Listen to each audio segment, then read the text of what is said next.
Now speaking, James Baglanis, Head of Investor Relations. Today, Sonos hosted their second quarter fiscal 2023 earnings conference call. James Baglanis, CEO Patrick Spence and CFO and Chief Legal Officer Eddie Lazarus were present for the call. To honor Asian and Pacific Islander Month, the hold music was from their collaboration with API at Sonos called Sweets and Spices. The discussion included forward-looking statements about future events and financial performance. Risks and uncertainties that could cause actual results to differ from expectations were discussed. Non-GAAP financials and a reconciliation of GAAP to non-GAAP measures were provided via today's press release on investor relations at investors.sonos.com. Now speaking, Patrick Spence, Chief Executive Officer. Sonos had a successful quarter, with the biggest and most successful launch in their history, two new products, Era 100 and Era 300. Both products have received excellent reviews and are selling ahead of expectations. Sonos also entered a new category with the introduction of Sonos Pro. However, due to macroeconomic pressures and softening demand trends, they revised their fiscal 2023 revenue guidance down 6% at the midpoint, resulting in a constant currency year-over-year decline of 3%. They will manage expenses in order to still deliver an 8.5% to 10% adjusted EBITDA margin this year, and remain confident that Sonos is on the right track to deliver value for customers and investors over the long term. There is a $5 billion revenue opportunity from converting single-product households to the average multi-product household install size. Now speaking, Eddie Lazarus, Chief Financial Officer and Legal Officer. Sonos reported revenue of $304.2 million in Q2 of fiscal 2023, a decrease of 23.9% year-over-year. On a constant currency basis, the decline was 22.4%. Registers and products sold declined 2% and 29%, respectively. Gross profit dollars declined 26% on a reported basis and 23% on a constant currency basis due to a 150 basis point year-over-year contraction in gross margin, resulting in a 43.3% gross margin in the quarter. Adjusted EBITDA declined to negative $10.6 million. Non-GAAP operating expenses decreased 11% to $154 million.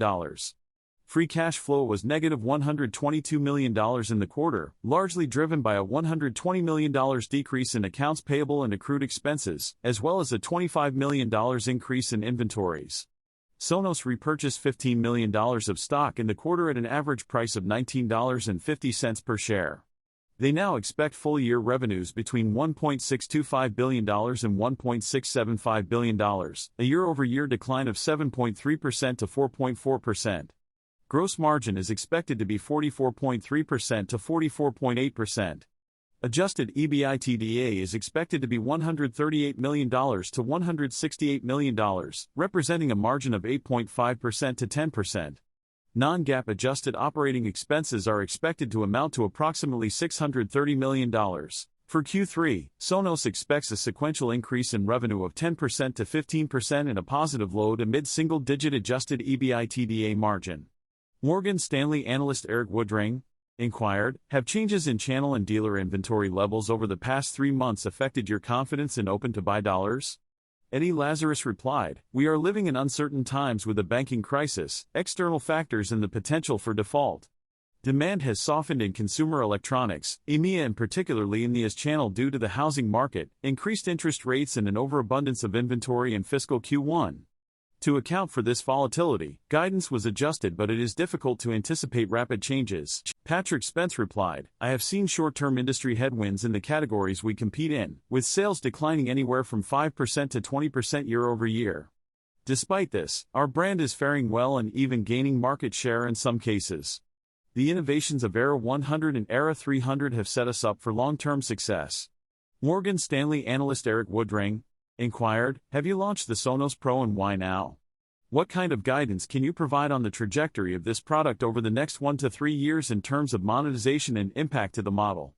Patrick Spence replied, I am excited about the launch of Sonos Pro, a service designed for small and medium-sized businesses. We have seen businesses choose Sonos for its reliable, easy-to-use experience. We have invested in creating a solution that allows businesses to monitor, set permissions, choose music, etc. We are getting great organic interest and have been beta testing with many businesses. We believe this is a great long-term opportunity in the world of professional and commercial audio, so we look forward to bringing new things into this space. Bank of America Merrill Lynch analyst Jason Haas inquired, have you seen any indication that your second half guidance of a 4 percentage point higher gross margin compared to the first half will be realistic, despite increased competition and heavy inventory levels? Eddie Lazarus replied, I expect to be less promotional in the second half of the year than in the first, leading to a significant decrease. The supply chain has already improved since the beginning of the year, and foreign exchange headwinds should even out by the end of the year. This will help us hit our 47%. Bank of America Merrill Lynch analyst Jason Haas inquired, did I understand correctly that there were $52 million in cost takeouts, and what percentage of that is structural and should continue in future years versus temporary and must be returned next year? Eddie Lazarus replied, we have to make sure the OPEX is squared away for this year, totaling $52 million, some of which will roll over into the next year. At the same time, we are making sure our house is in order for fiscal 24 and taking additional steps to ensure operational leverage. We see this as a pivot year for us, and with discipline we will get. D.A. Davidson analyst Tom Forte inquired, have you been able to leverage direct-to-consumer channels to offset channel inventory challenges during the pandemic? Patrick Spence replied, we are leaning heavily into DTC and have seen success with it, selling sets worth $5 billion in our existing base. We have found this strategy to be beneficial for omni-channel sales, and will continue to pursue it due to the potential for growth. D.A. Davidson analyst Tom Forte inquired, have you seen potential for increasing promotional activity and taking advantage of improving supply chain-related costs without impacting gross margin? Eddie Lazarus replied, we are using targeted strategic promotions to maintain our standard practice. We have purchased components at higher prices, thus not seeing much improvement in component costs. To increase gross margin and reach our target range, we are using current supply chain savings. Patrick Spence replied, I continue to see the value of our innovation reflected in our market share, which has been able to remain stable or even increase despite competitors offering unprecedented promotions of up to 40% off. We have maintained our pricing, and feel confident in our position against them. Although industry headwinds are an issue, we are confident that our innovation and quality products will be attractive to customers who are willing to pay for it. Jefferies analyst Brent Thill inquired, I asked Patrick about the performance of products 100 and 300, which launched recently. He reported that the launch was better than. Patrick Spence replied, we launched 2 products on a media and artist tour, resulting in 4 billion impressions. Customer response and reviews have been ahead of expectations, proving the innovation was successful. The products are off to a great start, with customer response, reviews and media all looking very strong. Jefferies analyst Brent Thill inquired, I saw an increase in the direct consumer channel, right? Is that holding up better than the channel? What % of the business is channel now? Patrick Spence replied, at the end of last year, DTC, direct to consumer, accounted for 22 to 23% of our sales. We update this number once a year and it has not deviated much since. We have noticed weakening registration trends across channels, as well as issues with restocking causing some revenue issues. We have a more limited time to register products. Raymond James analyst Jake Norrison inquired, did you see any increase in multi-product household formation in the quarter, and how are you adapting to macro uncertainties to drive further growth this year? Patrick Spence replied, we have been focused on our direct-to-consumer efforts since the first quarter of this year, resulting in a really strong quarter with no deviation from our general multi-product household formation. Eddie Lazarus replied, we are registering more products per household than initially expected, and this is paying off for us. The flywheel continues to spin as we add new households and achieve the desired repurchase rates. However, external forces are slowing down progress, and this is reflected in our revised. Patrick Spence replied, I will continue to prioritize customer satisfaction, as evidenced by our higher Net Promoter Score, NPS, and higher customer lifetime value. I'm particularly focusing on direct-to-consumer strategies to better serve our customers. Raymond James analyst Jake Norrison inquired, have Sonos voice control results improved since last call, with any notable progress made compared to the competition? Patrick Spence replied, we have had continued good momentum with our customers, achieving the highest NPS service on our platform. We have seen growth in new homes and have exciting plans to make it even better. Our team of 60 to 70 people has implemented machine learning and artificial intelligence to create a voice service that our customers are using and loving. This voice service continues to lead the way when it comes to voice assistants on the Sonos. D.A. Davidson analyst Tom Forte inquired, can you implement a buy now, pay later program to stimulate sales, like Apple recently did?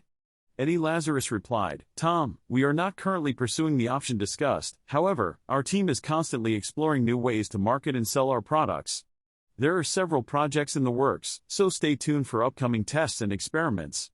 Patrick Spence replied, "We offer customers the option to purchase Sonos products using a buy now, pay later partner on our website." D.A. Davidson analyst Tom Forte inquired, "Have you launched a software as a service effort? If so, what is your go-to-market strategy for it, which includes the use of direct sales force and/or resellers?" Patrick Spence replied, "We are leveraging our installer channel, which focuses on small and medium business customers. We also have an inside sales team to build up the opportunity we see long-term with this project. We plan to continue to evolve it and allow for self-service. Our installer channel sees lots of potential for Sonos in markets we don't currently serve, making Pro very promising for us." Jefferies analyst Brent Thill inquired, "Do you think the consumer spending is going towards experiences or is there a stall up in general?" Patrick Spence replied, "I know that audio is not receiving any investments right now based on what I can see in the market and competitors' discounts. The dollars are likely going toward other experiences. We were able to create a splash with our product, Era, which may have pulled some of the dollars from travel, restaurants, etc. It is hard for me to determine the macro picture, but I am focused on how we continue to win in the audio space." Jefferies analyst Brent Thill inquired, "Have you seen any changes in the audio opportunity outside the home since your last discussion about it, and what is your current view on these opportunities?" Patrick Spence replied, "Audio industry is facing similar headwinds across the portable speakers, home and home theater components categories, with speaker share down year-over-year both inside and outside of the home." Patrick Spence replied, "I am thankful to Lisa and everyone for attending today. Despite industry headwinds, we remain committed to having a strong balance sheet, staying profitable and investing in innovation. We are currently investing in pre-revenue categories which can take up to 3 years for product development. We have a very exciting product roadmap ahead of us but need to stay focused on building a sustainable and profitable company in the long term."